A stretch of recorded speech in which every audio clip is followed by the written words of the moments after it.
নমস্কার, আমি রিয়া। আমার ছাত্র শ্রীমান অরিজিৎ আমাকে বলেছিল তার পেজে কয়েকটি কবিতা পাঠের জন্য। অনেকদিন আগেই বলেছিল, কিন্তু আমার কিছু ব্যক্তিগত অসুবিধার জন্য একটু দেরি হয়ে গেল। তো তার কথা মতোই আজকে আমি আপনাদের কয়েকটা কবিতা পাঠ করে শোনাবো। আজকে আমি পাঠ করব কবি চৈতালি চট্টোপাধ্যায়ের কবিতা। আমরা অনেকেই জানি চৈতালি চট্টোপাধ্যায়ের ৮এর দশকের একজন অন্যতম কবি। বিজ্ঞাপনের মেয়ে কাব্যগ্রন্থ দিয়ে ৮এর দশকেই তার কাব্যভুবনে যাত্রা শুরু, যেখানে কয়েকটি মাত্র কবিতা ছন্দে লেখা আর বেশিরভাগটাই টানা গদ্যে লেখা। নারীবাদী কবি অবশ্যই তাকে বলা উচিত, কিন্তু তথাকথিত যে নারীবাদ সেটি তার কবিতায় কিন্তু নেই, বরঞ্চ নারীবাদের এক ভিন্ন স্বর লক্ষ্য করা যায় তার কবিতায়।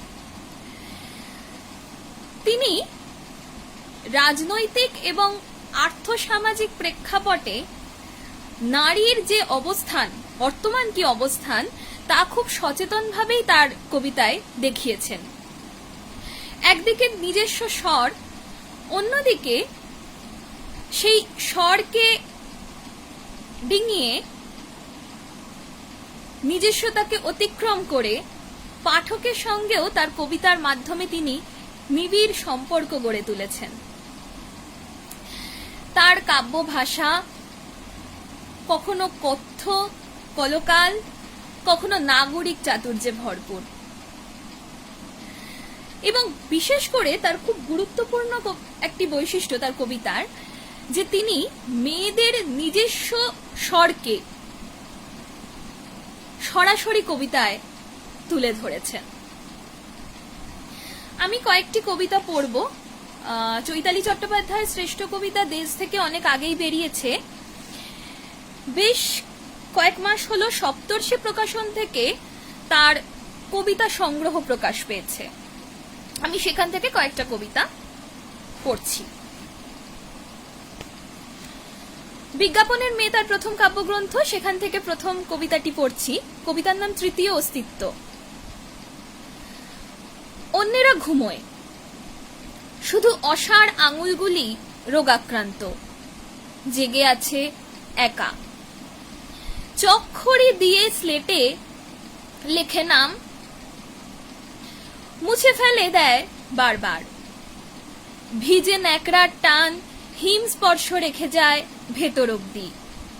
অথবা এমন হয় এত সব কিছুই ঘটে না, সে এক নিরালম্ব স্রোতে গা ভাসায়। ভাবে ওই মুখ ও মুখোশগুলি এইবার কাছাকাছি হবে।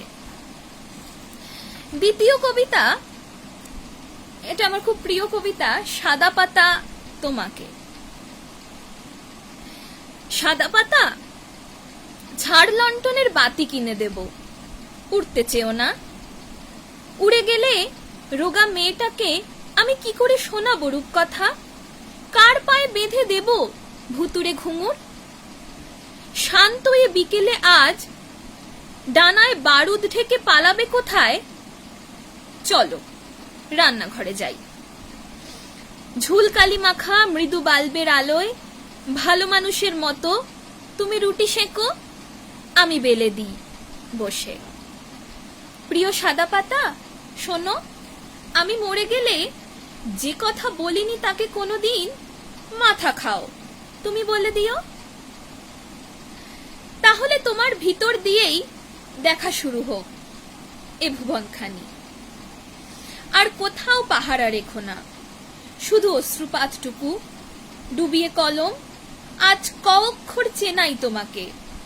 সাদা পাতা, কুসুম বৃষ্টির মতো তোমাকে তো অপমান সয়ে নিতে হবে। মাঝখানে সঙের মতন দাঁড়িয়েছ কি তুমুল অন্ধকারে। মিথ্যার কুহকে ঢাকে, অবিশ্বাসে ঢাকে মুখগুলি। এরাই আত্মীয়, সখা? তবে কেন ঘাতকের মতো মনে হয়? সাদা পাতা, বেজে ওঠো, এই শেষবার আর কখনো মিনতি করব না। জুয়ারির মতো চাপা উদাসীনতায় এই দিক চিহ্নগুলি মেনে নিই আমি। জানো সাদা পাতা, কাক ভোর অন্ধকারে যে মৃতদেহের মুখে আজ হোঁচট খেলাম, আমার ভাইয়ের মতো তার ঠোঁটে তিল আঁকা আছে। ওকে পরমায়ু দেবে? বলেছিলাম না, নারীবাদের ভিন্ন স্বর। কি চমৎকার কবিতা। পরের কবিতা প্রার্থনা। নদী তার বাঁধ ভাঙা স্রোত দিয়ে পায়ের পাথায় উঠে আসে। বিষণ্ণ কবিটি ঘুরে তরুণ বন্ধুর কাঁধে হাত রাখে, চাপা স্বরে বলে, পারা যায়? পাজামা গুটোয় ঘড়ি খুলে রাখে, তবু সে নামে না। দেখো, ওর চশমার কাঁচে জল লেগে আছে, মুছে নাও তুমি। শেষ কবিতা পড়ব, দাম্পত্য। কেঁপে উঠেছিলে তুমি, গাছের বাকল খুঁড়ে উঠে এসেছিল অন্ধকার। উঠে এসে বলি, নাও এ রহস্যভার, নাও বাক্য, নাও মেধা, নাও এ অনন্ত দৃশ্যপট। দেখো, আজ আমার চুরির সেপ্টিপিন প্রথমবারের মতো একবারও বেজে উঠল না।